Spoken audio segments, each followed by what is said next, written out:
Okay, so let's talk a little bit about the development of the project charter. As you can see on the first bullet point, the charter establishes the partnership between the performing organization and the requesting organization or customer.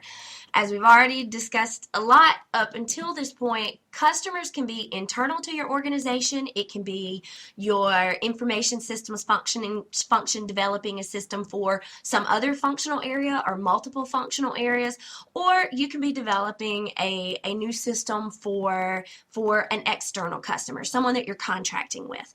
But one way or the other, before the actual work of the project is done, you have to formally authorize that project, and that's what a project charter does for you. There are a number of people who could do this. Projects are authorized by people external to the project. Who that person is or who that group of people are kind of depends on the situation. It could be a project sponsor. It could be the PMO or specific people within the PMO.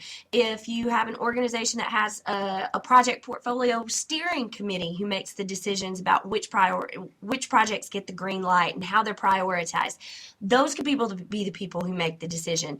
One way or the other, whoever it is has to be someone with the authority to actually provide funding to the project, because you're not going anywhere if you don't have the money to do it.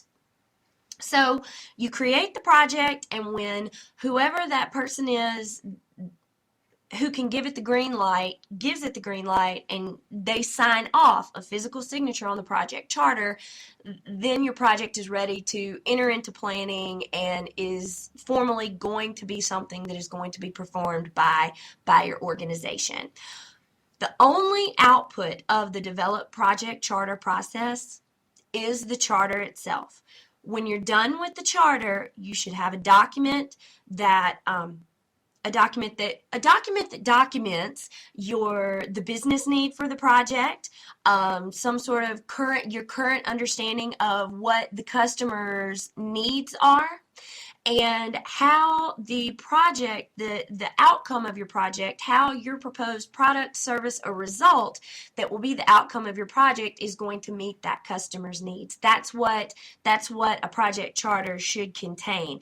And if you haven't ever seen a project charter before, I would just encourage you, just Google project charter template. There are oodles and oodles of them out there that will give you some sense of what this document might look like. Heck, it might even be a template that if you're using project management in your organization but it's not formal yet, maybe you can take one of those templates and use that as a starting point for developing a customized template for your own organization.